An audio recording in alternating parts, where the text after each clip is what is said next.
'Daaku Maharaj' cinema ఎట్లుందంటే, ఒక్క ముక్కలో చెప్పాలంటే 'ఎల్‌పొండి భయ్యా' సంక్రాంతి విన్నర్ ఇదే. అదైతే ఫిక్స్. ఎందుకు చెప్తున్నా అంటే, మూవీలో స్టోరీ ఏమన్నా కొత్తగుందా అంటే, ఏం లేదు. Routine story. బట్ ఫస్ట్ హాఫ్‌లో స్క్రీన్ ప్లే అంటే స్టోరీ ట్రీట్‌మెంట్ అనేది చాలా బాగుంది. యూజువల్‌గా బాలయ్య మూవీస్‌లో డ్యూటీ చేసేది తమన్ అన్న. అంతెందుకు లాస్ట్ ఆల్మోస్ట్ 3 మూవీస్ తీసుకోండి. 'అఖండ', 'వీరసింహారెడ్డి', 'భగవంత్ కేసరి'. తమనన్న బీజీఎం గుద్దితే బాలయ్య బాబు ఇట్లా నడుచుకుంటూ వస్తుంటే ఇంక ఫ్యాన్స్ పిచ్చోళ్ళయిపోతారు థియేటర్‌లో. అట్లాంటిది 'డాకు మహారాజ్‌లో' తమన్నా డ్యూటీయే నెక్స్ట్ లెవెల్ చేశాడంటే కెమెరామ్యాన్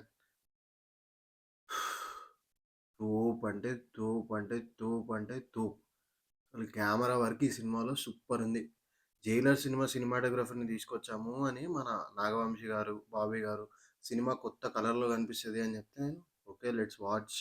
చూసాక తెలుస్తది గదా అని. ఎవరికైనా ఇప్పుడు లైక్ ఏ మూవీకైనా ప్రొడ్యూసర్స్, డైరెక్టర్స్ వాళ్ళ మూవీ బావుందనే చెప్తారు. ఎనీవన్ వాళ్ళ ప్రొడక్ట్ బాలేదు అనైతే ఎవరు మార్కెట్ జేసుకోరు గదా! ఇక నేను లైక్ యాజ్ అంటే అందరికి అనిపించేలాగా నాకు గూడా చూసాము. థియేటర్‌లో ఎళ్లి చూస్తే అప్పుడు అర్థమైద్దిగా అనుకున్నా గానీ, సినిమాటోగ్రఫీ మాత్రం పీక్స్. ఫస్ట్ సీన్ నుంచి లాస్ట్ సీన్ దాకా సినిమాలో స్టాండ్ ఔట్ ఎలిమెంట్స్ అంటే ఫస్ట్ సినిమాటోగ్రఫీ, సెకండ్ మ్యూజిక్. ఇగ మన బాలయ్య బాబు ఫస్ట్, సెకండ్ కాదు యునానిమస్. ఎందుకంటే బాలకృష్ణ మాస్ అంటే మాస్. అంటే బాలకృష్ణలో ఆ హుందాతనం అంటే ప్రీవియస్ బాలయ్య మూవీస్‌లా గాదు. ఇది చాలా అంటే చాలా కొత్తగా ప్రెజెంట్ చేశారు బాలయ్యని ఫస్ట్ హాఫ్‌లో. నేను ఫస్ట్ హాఫ్ అని ఎందుకు స్ట్రెస్ చేసి చెప్తున్నా అంటే సెకండ్ హాఫ్ ఓకే ఉంటది. ఫ్లాష్ బ్యాక్ డాకు పోర్షన్స్ అంటే ఓకే ఉంటది సెకండ్ హాఫ్. సెకండ్ హాఫ్ చెత్తగుంటది అని గాదు. బట్ ఫాస్ట్‌గా వైండ్ అప్ జేసేస్తారు. సినిమా రన్ టైమ్ గూడా ఎక్కువ లేదు గాబట్టి, సెకండ్ హాఫ్‌లో లాస్ట్ ఒక 20 మినిట్స్ ఆ టైంకి అబ్బా! సాగదీశారేమో అని లైట్‌గా అనిపిస్తది.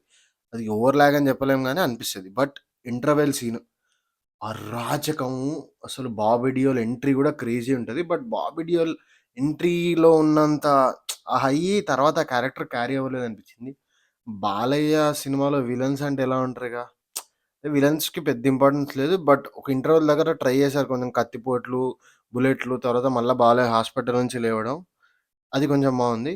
బట్ ఓవరాల్‌గా చెప్పాలంటే మాస్ మూవీస్ ఎంజాయ్ చేసే వాళ్ళకి మాత్రం క్రేజీ అంటే క్రేజీ ఫీస్ట్ ఇది. బాలయ్య బాబు ఫ్యాన్స్‌కి పండగ. బట్ కొత్త స్టోరీ కావాలి అంటే మాత్రం ఇది మీకు వర్కౌట్ అవ్వదు. బట్ ఓవరాల్ నా ఒపీనియన్ ఏంటంటే బాలయ్య గారి లాస్ట్ 10 ఇయర్స్‌లో బెస్ట్ మూవీ మేకింగ్ పరంగా, స్టాండర్డ్స్ పరంగా అని నా పర్సనల్ ఫీలింగ్. స్టోరీ పరంగా రొటీనే. బట్ ఈ విషయాల్లో మాత్రం తోపుంది.